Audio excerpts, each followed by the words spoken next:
Okay, welcome to Random Talk episode 4. You are here with Novelty Woman Speaks. Yes, we made it. For those of you that are keeping up with Random Talk, we had 3 episodes on youth empowerment, and so we're going to shift over now, and we're going to be speaking on standing together. And I chose that topic because it can go in so many different angles, but today we're going to speak on standing together, men and women and all in between. We need to stand together. Young men, young women, old men, whatever your age group is, we all need to stand together because we make better results together. Now, let me give you a quick example because everything I do is off real life experiences because I don't know how to speak on other things that don't pertain to me. I can only tell you my experience with situations. Now, for those of you that follow Novelty Woman and Novelty Woman Speaks, which is here on YouTube, you know that I have 2 children. I have a 24-year-old and I have a soon-to-be 16-year-old. Now, my 24-year-old, throughout this process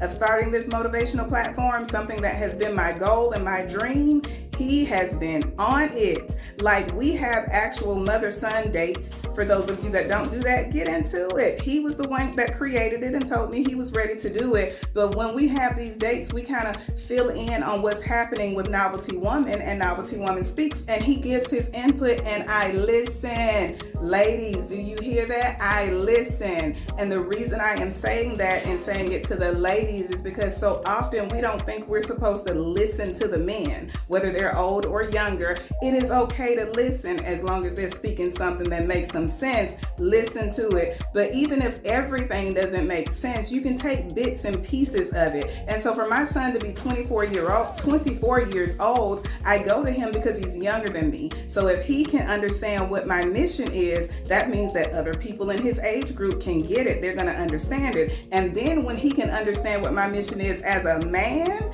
and a young man, that makes it even better. So that's why I say standing together. We have to learn to work together, ladies and gentlemen. Let me say it again. Ladies and gentlemen, we have to work together because that's what's going to make everything so much better. So don't work against each other. Don't compete with each other because it really doesn't make sense for a man to compete with a woman anyway. Let me just say that. But you have to stand together. And so I am so grateful for the input that my son gives me on a regular basis. I'm grateful for him standing in and filling in the gap to be the ears and the eyes for me. And the soon-to-be 16-year-old, he will, but he's a teen. So, teenagers just have their moods. But I just wanted you to know on this episode of Random Talk that it's important to stand together. So make sure you tune in next week for the next Random Talk.